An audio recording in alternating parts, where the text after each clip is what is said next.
Zviri Mudzimba.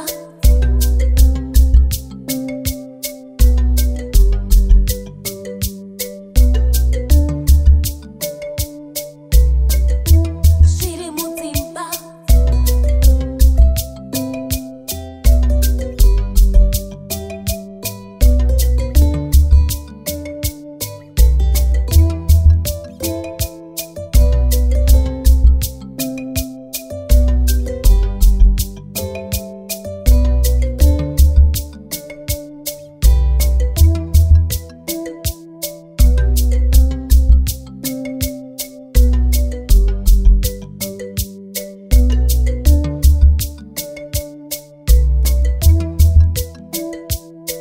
Zviri Mudzimba.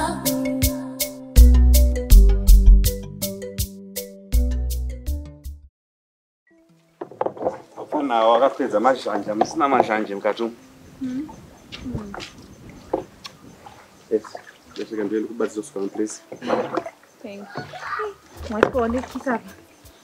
Ndabva nazokumerera singabvaiti. Iwe, ungomerera merero too fast iwe.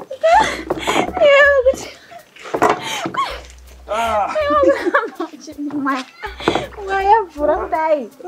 Right. Ukasautiza kautondijaira kuti hazvi kwasaumhanya. Apa yebhebi ndoda ichingodonha-donha ichingofurika-furika.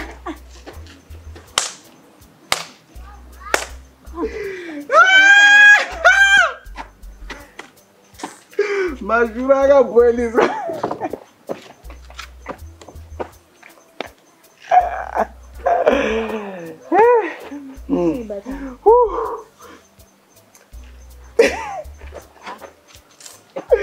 Unokudyiswa macho.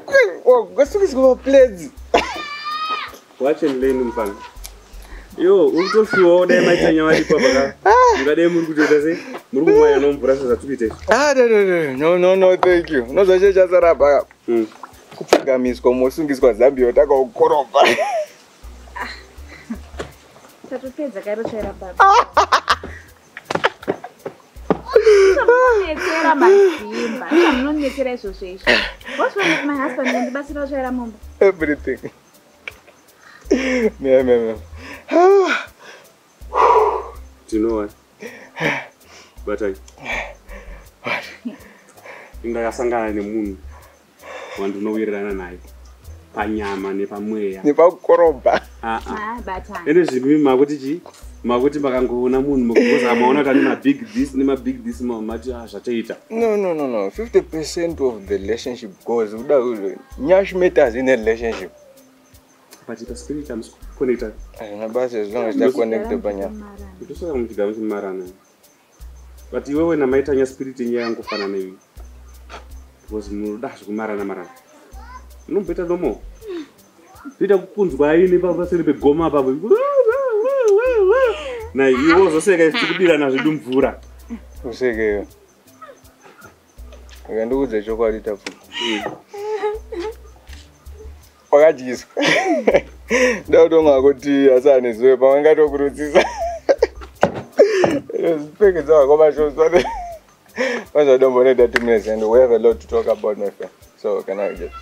I'm sorry I can't go with you, but I'm just spare and cut on. I was watching you. You know, I'm telling you, that is so because no fan of towers. You must go genius. Don't know who this allowed the weather. Carrot get straight from the source.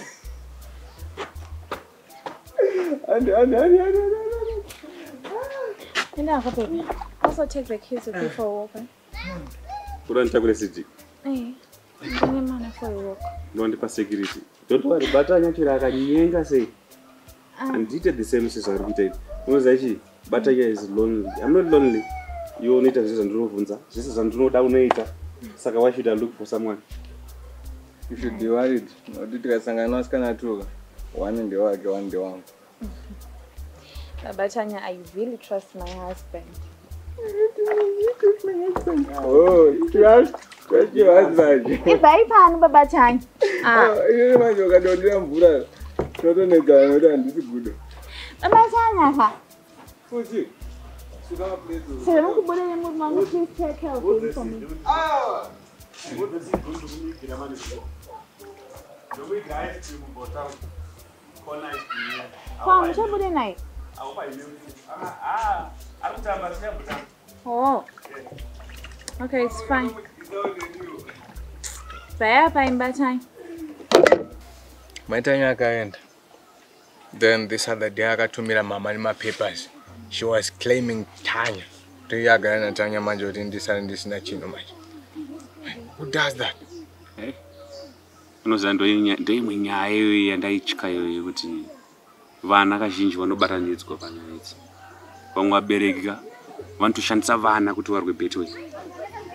Yeah, but this one she can't win because Msocho ndakaudza mama to take back the papers and tell my Tanya kuti that is not happening. Not in hell, not in heaven. That is not happening. I asked kutora mwana wangu. Toziva kuti wakaita wakatsamwa ngono. Wakazvitaura izvozvo wakatsamwa. Asi hazvichinji anything. Oh, unenge dai ndaifara tafuma. Vanessa is never going to have Tanya, okay? Hapana kwari kumboenda Tanya. I'm going to stay with her. I'm going to live with her. She's my child. Well, inguva ichapfuura ngoni. Asi Linda, my papi na Linda, how is she taking, situation yakaita sevanhu muchangotanga, Linda left. She went her own way. She couldn't handle this situation, this whole drama. She was caught up in the middle, for Christ's sake. Yeah, I think Linda got the right choice. Kukusiya. I was liking the girl. Then my Tanya comes along and she just ruins everything for me. Ngoni. Tango wapedza nyaya dzako na mai Tanya. Unokwatisa mwana wevanhu ngoni. Zviri Mudzimba hazviperi. No, hazviperi. Ona, ine zvoda zviperi sei. Mai Tanya waya nemumwe mwana. How are you going to finish this mwana? Mwana waningi. Ngoni. Unoipedza sei nyaya? Retaliate apakapa. You people munotanga unilabel as a bad person. But look what's happening. I'm being forced kuti ndiite zvinhu zvandinozoregreta mangwana. No, you just let things flow, Just let things retaliate for... There's nothing to retaliate about love. Nah, man, it's not love. It's hatred, I'm telling you. It's pure, undiluted hatred. That's why they say there's a thin line between love and hate. Thank you. But you don't have to turn it to hate. Nah. You have kids together. She's taking care of your kid with Lily right now. If you hate her, you will never have a relationship with that kid. Yeah, but I know you should think about yourself. Life is too short. But sometimes also we should think about the kids. Because you'll be in trouble. You will never grow from the age you are. So don't ndiraramire upenyu hwekuti zvandikuraramira vana vangu because of what? I have to lose my happiness for the sake of... Ngoni, rega ndikudze something. Chinhu chiri very hard in the world is kuve murume. Kuve murume is very hard. I know kuti vakadzi vanotaura zvavo kuti it's hard to be a woman. Yes, it's hard to be a woman, but it's also hard to be a man. When you're a boy, you make choices for yourself. But when you're a man, you make choices for other people too.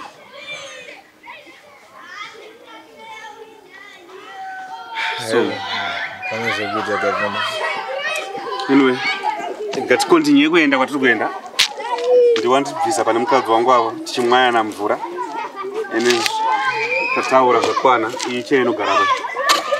I like to sit here sometimes, ndakagara panapo ndichiona mota dziri kupfuura, Uchiti yangu iyo, yangu enda uko. Yangu yeblue, yangu ndio iri kuya next.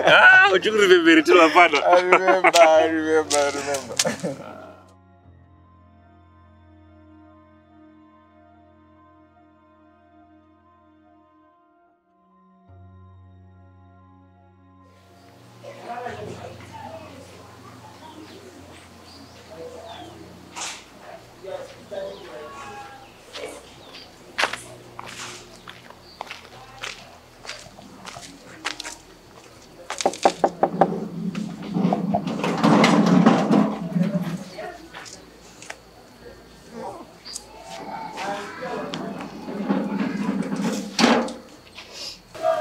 Batanya, and I'm boys on it and anyway. I came here to talk, chat.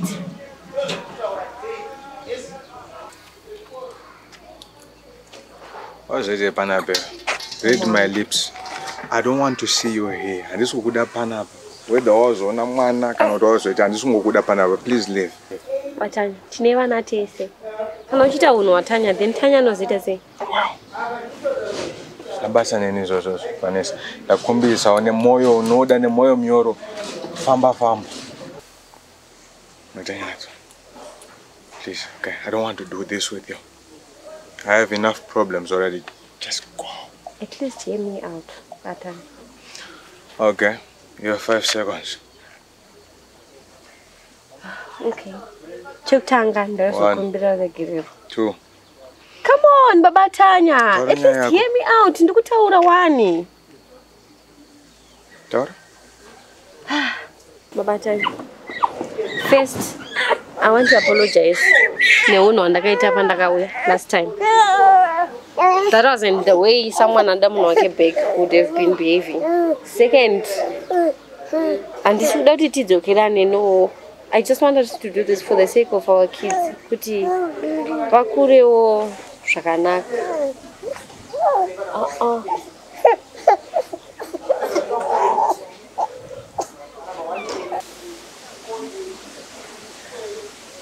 Bye. Papa, this is my time. Because Tanya has been through a lot. And honestly, I don't want her to go through a lot more. Okay? Yeah. In as bad as divorces are, fighting will only make things worse. And it's not healthy for the baby. Anything for Tanya. Honestly, I'll compromise for her. Quick question. Are you okay? Yeah, I'm okay. Sure, like okay. But I'm not dying. What? I mean, you are this changed person. You are calm, you are more reasonable, you have matured and beautiful. So, no, because those are the symptoms of I'm not dying. Good. No, sometimes that also even Durukumba, I just miss it. Yeah. Anyway, tudakunona bamkuruta pfuma kandisandenda kumba. Yeah. Tafumari kokunana bayakanga chingotamba chikudongwana adiki na zvinoita izvo. Siya vakadaro. Sometimes we fight her for things she said necessary. Yeah. You don't realize it is too late until it's too late, huh? Saka ausundiperekeza. Oh, no. Kuramba wena. Yep. Kana kusvika pageti chaipo Batanya. Please leave. Asi china iyi.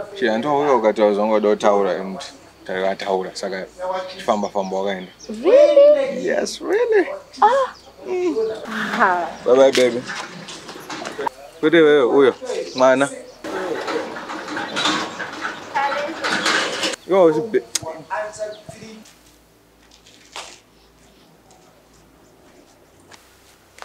I'm cool.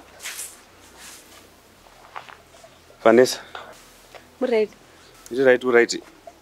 I'm right. Ndakutaura nini? Kwakanake. It all depends. All right.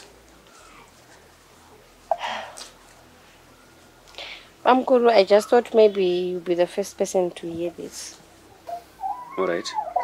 Actually, you're the real reason that is because I didn't know how I was going to face you after the truth about CD came out. Vanessa. asi nyaya iyi yakatotaurwa ikatopera kare. And only the reason why we should go back to it again. Bamkuru. Sekufunga kwenye mimi, dai mwana uyu angari wa Simba. Ndakadai ndakatiza. Asi wakatiza ka Vanessa. Ushamwari wenyu mimi na baba atani is more than friendship. You people, you are like brothers. Vanessa, nyaya yako yansipona kweli kuendai. And I don't think it's prepared kuti ndinzwe zvokuda kutaura Vanessa. Tavuma Sidi mwana wako. No. Sidi mwana wa Simba. No. He's your son. Vanessa. So why Vanessa? Why? Why don't you want Vanessa every day? Ndichuya kumba. But you never said anything, Vanessa. All those years. Wazonduza nasi kuti Sidi mwana wangu. Tavuma. Friendship yako na baba Tanya came first, and I couldn't be selfish. But anyway, I just thought you should know first. Jesus. Vanessa. Those are easy boy. Thank you.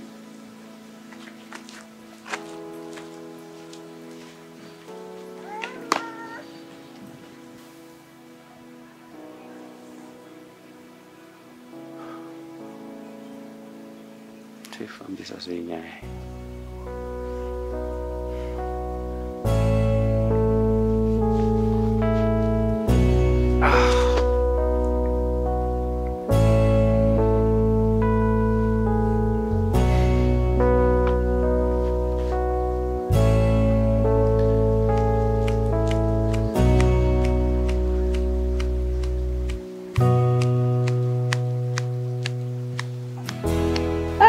Bye. Nini ndisumbuka nini taonana. Manyira kupiwa. Kumbuka ndina kana mbofama ni mabotozi emuno. Ari kukura. Kura kudai ane chimwana. Ane 3 months. Chitandisekerera. Ndane zvangu. Uye. Anzo. Mamnamboshereketeni nabamkurimi anochema khoi. Look how standing. Oh my goodness. Chimwana chadidi chakanaka. Amai mwana. Kuta kuzvara mabhunu kudai. Amai mwana. Eni wangu watema ivavo. Uduwe. Aya akapenda. Akapenda. Oh, sorry. Limbe, I came to thank you ne kuchengeta Sidi kongochita, you know. You were really taking care of him as a mother. I mean, words cannot even explain how much I'm grateful. Anakana mswaka mbonu zoti mama ndairowa or something like that, you know. Aiwa kamaitanya. And this is your friends. Saka what are friends for ne? Ungatende zvinhu zvidiki-diki zvakadai izvozvo. Vamwe vanobva vatora advantage amai mwana otonzwa kuti pamwe mwana ari kutambudzika anombo yakaonda. Tore mwana wenyasana.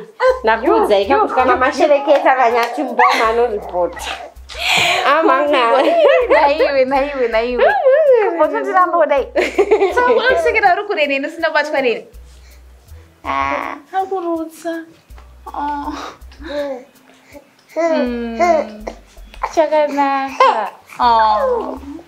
Sorry. Aiwa, nyaya Sidi. Anyone in my shoes would have done the same thing, Saka. It's all good. Vakadzi hatifanana sikana. Vakadzi hatifanani. Ndikafungawo the situation I was in. Ndakangosiya ndichiti I don't know what's going to happen, but rudo rwako rwakandishamisa. I hope in the future I'll be able to repay the kindness. You will. You never know, okay? There's no change. But Saka, I wanted to ask you, Kolili, what's really going on? What's happening? I don't even know. I can't go and buy mwana. They don't want to get in between Imimi Muritu na Baba Tanya. So I hope you're going to work things out. Mana sikuya mwakangoene gabare mwana remkaka. Nimapamba mapekreteni rere. Nembe dzemwana kubatosiya mwana. Kuti ndiuyo kuna babatanya we went talking. I was no way. Kuti ndichizomanya kuti ufunga vana ndikati let me just wait ndimbona kuti ndinozvibalansisa sei but papa kaipa. Shame. It's But really she'll sad. come around. I think she knows where Mwanoke is. She'll come around. But I'm wondering how she did it though. Because it's not easy, but anyway, you give birth. One surrender man. Of course, you guys are sisters, I understand. But then, I'm going to see someone like that. Oh, go mira. Push out all those 9 months. I'm going to surrender like that. I don't know. She has her reasons. Oh, wow. Konyati asiniato enda ubasa. I want to be in Basa. He's around. But, I mean, he's close by. I mean, Pavat. Okay. Mwanoko yari funny. Akundisekera shuwa asingatibani. Ndakuudza vanoti kana mashereketa nanyati anotaura. Yamatanga mamudza. Andiko. Zvakaoma. Yeah, But you know, looking at mwana wako yuka. I'm just Iwe duweka. Tichazvara rini. Kana zvinoita, just give it time. Just give it time. Ko iwe auna kwaunosiya kana wari kunobatsirwa something. Meno pane kwandaimboenda but hazvisingoshandiswa. Netomboenda ndichida kuti babatanya zvinobabatanya zvo kana ari kutoramba achitowedzera kusviba mwoyo kutongonamata chete asikana. I really thought kuti maybe ndikadzokawo being a changed person we're going to work like that. Zvino ndakatosvika atonemuvha oni atonemwe musikana. It's not working. Ndatoluza hope. My only trust and faith in ndasiya kuna Mwari chete. Aiwa, you'll come around. That much I know. Man, wasikana. Nindi kutotyiro ya kwangu andisi manje my little sister is going to put to bed saka apa manje kuti sikachinga chifamba sei cause Tora mwana ugare naye chamwari. Manje anovumere kumeta late go vimbiso. It's not easy kakuzvara mwana ungompa munhu ngoti kana achida kuti iye vimbisa cho she's your sister. Kana achida kugara kuno you can take her. Kana ati haasi kuda but she's willing to give the baby. Apana chaunombobva mwana ndiwe murume wako shamwari. Mwana ndiwe murume wako and don't abuse that child. I will never. Usambofa ukata mistake yekuti unoabuse mwana womurume wako nekuti abva kune mumwe mukadzi no. Nditombono moyo wakadaro. Just put it into your shoes kuti mwana wako love him nene kana ari mukomana love him with all your heart. You know, where my fear is right now is, of course, mwana ndiwa vimbiso. Exactly. I understand, I know that. But then, I trust my husband. I do. But then, where my fear is that, she knows what I say. You just have to let it to God, Sha. You know, my mom-in-law came some days ago. Yeah, she asked me like the same question. Vakatonditi saka that's the worst fear yanditorinayo because I couldn't bear a male child to babatanya. Lili ndiakapachi firstborn yake ndiye mwana mukomana, so it's something choti nditorione fear nacho kuti relationship yavo inopera sei wese ndiri kuchengeta mwana. Imagine that. Ndini kuchengeta mwana iye she's walking out scot free ndine all the burden vanogona kuonana kwaari kuonana ikoko and then I wouldn't want to like her. It's something rather, especially from a sister. It really hurts. It really hurts. But you don't have anything to do because I'm a sister wako. Yeah, you're right, of course. I'm a sister wako. But konyeta kazoda mwana. No, that's it. Keep trying. Please, I'm tired. You got that? Saka meaning you have options, ka? If he says he wants another kid, don't go to him. You know, you have to keep trying. You don't understand what I'm telling you. No, put yourself in my shoes, okay? Try to put yourself in my shoes. I'm really tired. Sure. That time my miscarriages, I recently had one. Chingirira. I'm just tired. Shindiri. Intangospira ngoti vipi so if I mean maybe I was actually thinking kuti chanovisa futi kechi2 ongoti abobari. I don't know. But mean, even how it's not really a bad idea, is it? It's not, but you guys are sisters. In the murume, you guys sit down Nanyat, Moabunza, what's your take? Because of course, Nyati Anangashidam Kazwake, Anangashidavana. Oh my god, you're pooping. Anangashidashi, Adam Kazwake, Arudavana. So if you guys mukashita muri in talking terms, usirugumani kidzwa. Sometimes when you feel out it's the right decision, you mustn't do it because you're out of options. Do it willingly. She's your sister. I know, right? She's your sister. Even ukatahasha or kada kumuvenga apana kwa zvinomboenda because I know kumuvenga ndomuvenga. After all, ndinendakatizwa kuti zviitike so. Yeah, she's my best. Sometimes you do things out of peer pressure. Sometimes out of run out of my solutions. And then you regret sometimes. It's okay to regret, but usafe wakaita bundu, let it out. Munoisirana poison ukaurayana skana. I think it's wise to cause but I don't think it's a bad idea. Wiramo.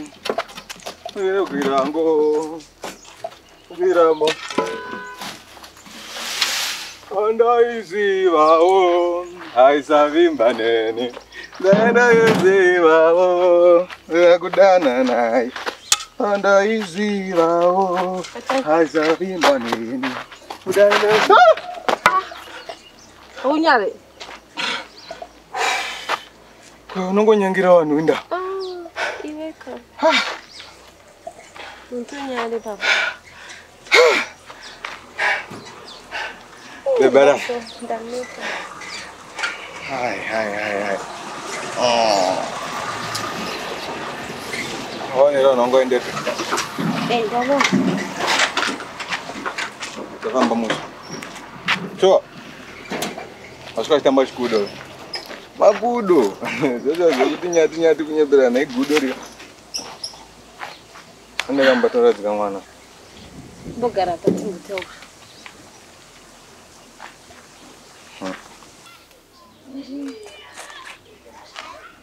Kanza mukadzi achiti zvanegara pasi timbotaura hapana chakanaka chinobudeba. What's up? Ndanyasogadzirira ava da kunyasotia facial expressions.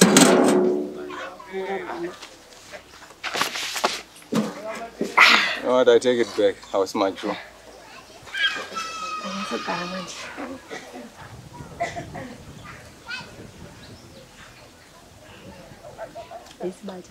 Yes, Vanessa. Ikandokukudedza unezere mwana wani. Chimbonditi wese maitanya tine mwana tese wani. Already Vanessa ndazvinzi. Na kutawanya kotona ndo zvandiri busy. Inini ndandinamba yoti tinetsa neni, but iwe mauzoma kona kuti ngona violence chete. Auna kana musi wanoda kuirana neni. Kochi. Chimbonditi maitanya ndine mwana newe wani. Kana kuti vana. Already Vanessa. Kutawanya koti nzozvika so I was busy. Auchandede sure. As you can see, I'm busy. Batanya uto prioritize basa. You used to make time for me, but izvezva utanya so ndide ndikuzvona. You used to make time for me apa uto prioritize kugadzira road. Road yakakosha matanya from anyway, is the child. Yaenda wazokudza kuti munonde wako. Asi musikana mukomana. Mwana wa Lily. I'm the one who's taking care of that kid. You are my husband. I'm your wife. That is our son. No, you are lying. You are lying. Every time you go, you go pachete 100 so. No, you are lying. You are lying. You are lying. Baba time. Why would I lie to you? I don't know, why would you lie to me? I've been trying all the time but even what you have in your mind is I'm evil. You see hatred. Towards me is hatred. I'm not gonna love. I'm taking care of the kid because I know he means something to you. But you're just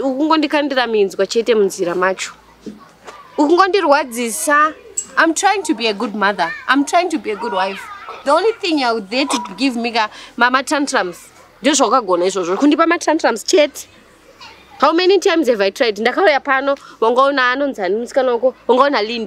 Muchindirova, and you did everything in front of your kid. Your blood, Babatanya. You were selfish to that extent. You couldn't give me time. I couldn't explain. Oh, you see, Pandil is a halot. You see a halot. Someone anema loose, mama joints are loose. That's what you see in me. You never see the side that considers your feelings, that considers Muriako Babatanya. You don't consider that. You only see side where you have to be comfortable. I'm going through the heat, and stress, and sacrifice. You don't see that. After all, no ramba. Do you know how much I'm going through? Do you know how she's even? Why would I lie? Have you ever seen me breastfeed? Have you ever? Ask yourself why in Rukuraman pressure. Why? If you had said it from the start, things would have just turned out different. You never had the time to listen to me, Babatanya. You never had that time. Oh, so I was just going to say, Babatanya, from the blue, never. Hi, how are you? Nothing. You just wanted me to go and go and get each and every time. How have I been? I don't care about you care. I care about the baby. No, you don't. If you don't care about the baby, if you don't care about me, you don't care about the baby. So you should care about me if you want to take care of the baby. I'm the mother.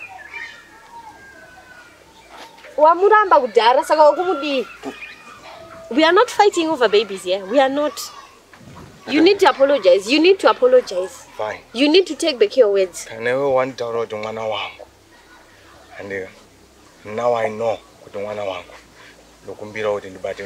Are you also going to chase him away? Like you are doing to me? Are you also going to do that? Baba Sena, it's very hard kuchengeta mwana washinzwa. Especially an infant that gonna kujika. Washinzwa. But je sais je ozhuoni. Wanzwa. I'm a mother. Tanya ndakamsiya kura. Mwanzo. Tanya ndakamsiya gona taura. But achiri mwana anoda mai vake. You are making this hard. I had to. Can you please stop putting yourself in the middle of everything and just focus on the baby? Oh my God, listen to yourself. This is about the baby here, not you. It's not about the baby, it's about me, It's not about you, it's about the baby. I'm the mother, for crying out loud. I'm the father. Sakamanje.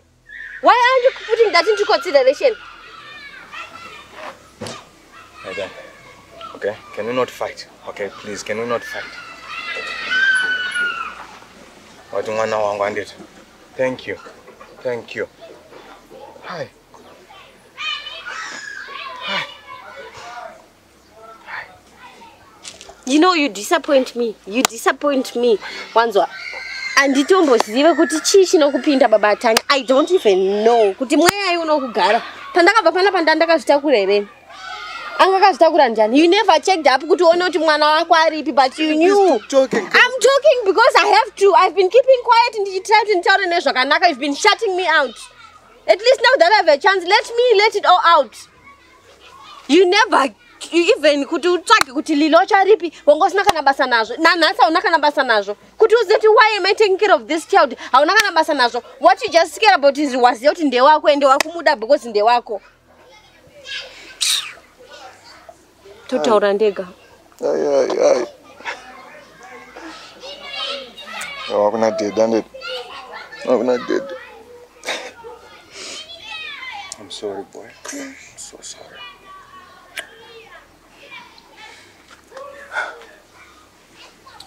Anyways, Nda kumbonotamba namwana chipedzisa kuita marara eparoda. Unotopengewa. What's wrong with you?